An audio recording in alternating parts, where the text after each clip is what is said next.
Hello little friends, welcome back to online story time. We start with a mantra. Om asato ma sadgamaya tamaso ma jyotirgamaya mrityur ma amritam gamaya. Om shanti shanti shanti. This means lead us from the unreal to the real. Lead us from darkness of ignorance to light of knowledge. Lead us from death to immortality. Om peace, peace, peace. Dear little friends, till now this auntie has been telling you stories from the wonderful childhood of Swami Vivekananda and also about his extraordinary boyhood days, when he was a pure and upright, bright and lovely little student. I am sure you remember all of them. Today, let us find out how he was when he was a teenager, a young man in the making. I am sure you know who is a teenager. Someone aged between 13 and 19. Just to remind you, Swami Vivekananda was known as Narendranath Datta in his early life, Naren for short. As Naren stepped from his boyhood to early youth, a vast change came in his personal life and his mentality also. From his earliest years, Naren knew that his life was to be different from the rest of mankind.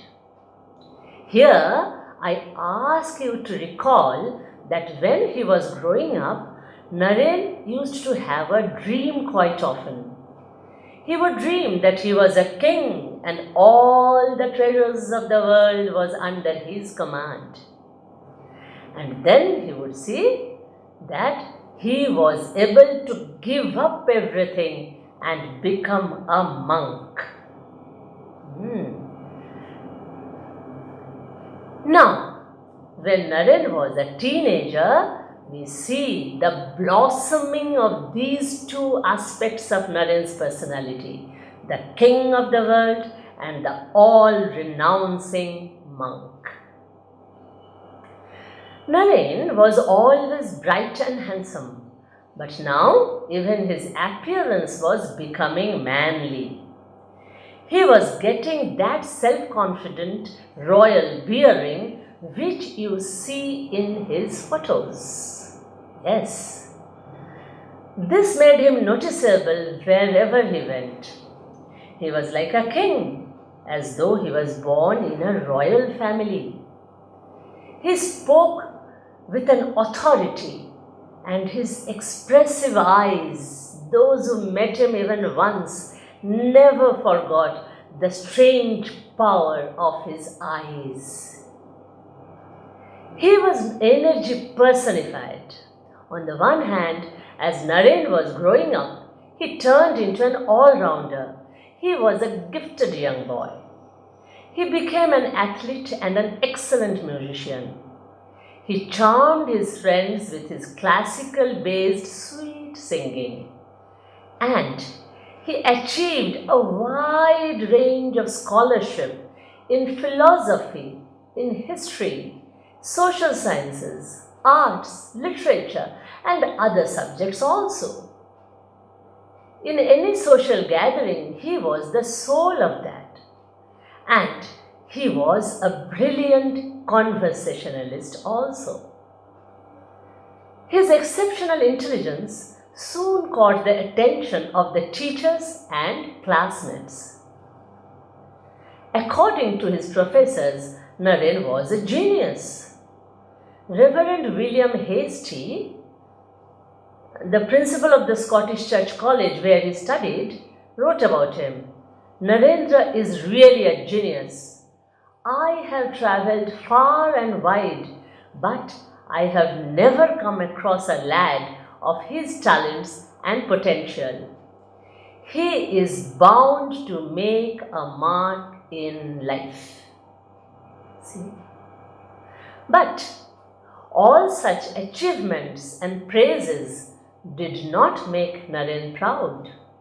He was tender at heart. As in his childhood, he was still large-hearted and generous, for such was his nature and heritage, and he was always loved by all he met, even when he was growing up. At the same time, Naren did not lose sight of the aim of his life, of being a sannyasi and to know God. His special interest was in religious life, and hence Naren studied philosophical religious books, which we call the scriptures, the Vedas, the Upanishads, Bhagavad Gita, the Puranas, Ramayana, Mahabharata, and such books. Naren was especially attracted to such books because he was a born idealist. He was a seeker of truth or God. As he came to know the Vedanta philosophy, he became convinced that without purity, spiritual life was impossible. The chief element of his character was this purity. His mother, Bhuvaneshwari Devi, surely you remember her. His mother made him understand that goodness was a matter of personal loyalty to her. This means Naren had to be good if he wanted to be recognized as her son, no less. Many of his friends told that Naren radiated purity wherever he went. Purity was the fundamental virtue behind all his thoughts and actions. We find an unusual combination of excellence of both intellect and heart in Naren. Now, Naren was desperately seeking a guru or guide who would be able to lead him to realization of truth or God. He wondered if God can be deeply experienced or not. Naren faced a query: does God really exist? If God exists, why does he not respond to our troubles? To clear his doubt, he became restless. Everywhere Naren would attend lectures by religious leaders and ask the preacher after hearing the long lectures, "Sir, have you seen God?" The speakers never even got the idea of seeing God at all. How could they guide him? The only one man who immediately gave him a direct answer, "Yes, I have seen God," was SriRamakrishna Paramahamsa. Naren's first introduction to SriRamakrishna occurred in a literature class when he heard Principal Reverend William Hastie. We just mentioned his praise of Naren. So, Hasty was lecturing on a poem, The Excursion. In the course of explaining the word trance, Trance, trance, in the poem, Hasty told that the poet had a glimpse of trance while seeing the beauty of nature. But the students did not understand what he meant by trance. Professor Hasty then said, "Such an experience is the result of purity of mind and concentration on some particular object. It is rare indeed, particularly in these days. I have seen only one person who had experienced that blessed state of mind, and he is Ramakrishna Paramahamsa of Dakshineshwar. He told his students, you can understand what is trance if you go there and see for yourself." So, Naren and his classmates went to visit SriRamakrishna one day in Dakshineshwar because they wanted to know the real meaning of trance. It was the end of 1881. Naren was 18-year-old then. Naren's first visit to Dakshineshwar was momentous. For the first time, a one-to-one meeting between the legendary Guru SriRamakrishna and the legendary disciple Narendranath Datta took place on this day. This day changed the course of Naren's life forever. Let us find out in details what strange and wonderful things happened that day in Dakshineshwar, right? The small group of eager boys entered his room by the western door that faces the river Ganga. SriRamakrishna noticed that among the boys, Naren alone was not much concerned about his dress. He also noticed his impressive eyes. They were partly indrawn, which means part of the eyes are not looking outside as others' eyes, they are looking inwards. Ramakrishna marked this boy as of extraordinary spiritual qualities. SriRamakrishna thought, how is it possible that such a great spiritual aspirant can live in Calcutta, the home of the worldly minded people? Anyway, the master asked the boys to sit on the mat that was spread on the floor. Previous to this day, SriRamakrishna had heard Naren's singing in a devotee's house. So now, when Naren came to him, SriRamakrishna asked him to sing the Lord's name. Naren sang 2 devotional songs in his melodious voice, and SriRamakrishna was immensely charmed. He was thrilled, really. Can you guess what he did then? He suddenly took Naren by his hand, pulled him up, and led him to the adjacent northern veranda and shut the door. Naren thought that SriRamakrishna would give him some private instructions on spiritual practices. But SriRamakrishna started shedding tears and told him, you have come so late. How could you be so unkind and keep me waiting for you so long? My ears are burning listening to the worldly talks of people. How I yearn to meet pure souls like you. Then he folded his hands and addressed Naren. Lord, I know you are that ancient Rishi Nara, the incarnation of Narayana, born on this earth to remove the miseries of mankind.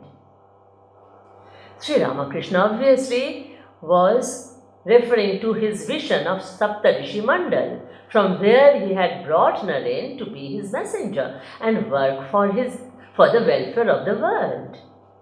But Naren did not know all this and thought this man was crazy.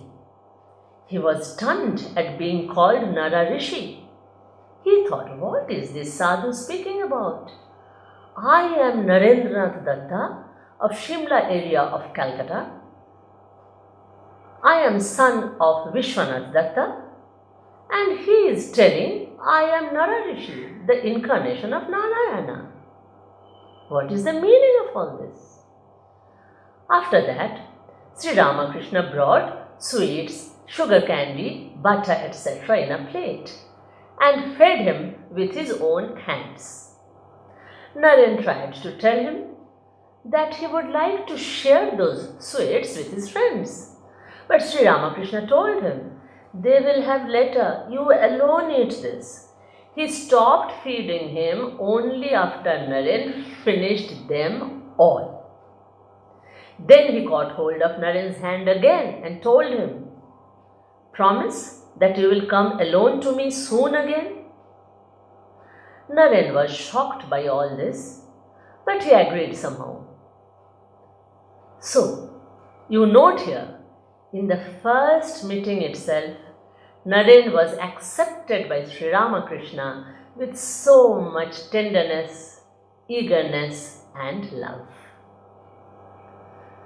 After returning to the room, Naren again sat with his friends and started listening to the fantastic words of SriRamakrishna. In front of all, SriRamakrishna behaved very normally, as though nothing had happened just now. Naren found wonderful consistency in SriRamakrishna's words and life. He thought, this man is so pure. His renunciation is astounding. Can this man be a great teacher? So, he crept near him and asked him the question he had asked so often. Have you seen God?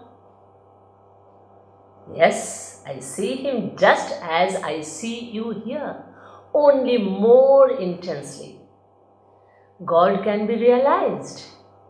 You too can see and talk to him as I am seeing you and talking to you. Naren was simply spellbound. Thus, Naren's search for a saint who had seen God and his search for a guru to guide him towards God ended here. He became SriRamakrishna's disciple. This event is very important. Pay attention to the fact that both the master and the disciple were hardcore pure. Purity was the cardinal virtue of both these exceptional men, and therefore together they worked wonders. Swami Vivekananda preached to the world SriRamakrishna's spiritual ideals and was able to change the religious face of the world, both in India and in America. My dear children, try to be pure in every thought and action throughout your life. If you really put your heart into it, you will be glad to find that being pure is not so difficult after all. Just follow the footsteps of Naren. Read the lives of the saints. Soon you will know what makes the saints different from the ordinary people. It is their purity shining through their crystal clear life. If you are sincere and you start practicing leading a good and honest life, you will start feeling pure from the depth of your heart. And people will be attracted towards you. They will be happy to be in your company. You too can work wonders.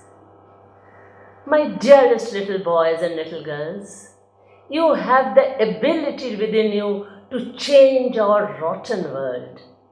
Follow the ideal of Swami Vivekananda. Train yourself such that you become a precious gift to the society. Hari Om Tat Sat. Om Bhurbhuvassuva Tatsaviturvarenyam Bhargo Devasya Dhimahi Dhiyo Yo Na Prachodayat. Om. Dear children, Namaste. I hope you are enjoying the videos that we have posted on our YouTube channel so far. If you have any queries on morals, on values, or if you have any doubts on religious practices, you can post your queries to our email ID, that is office@rkmmvcc.org, and we will answer your queries through our YouTube channel. Thank you. Thanks. Namaste.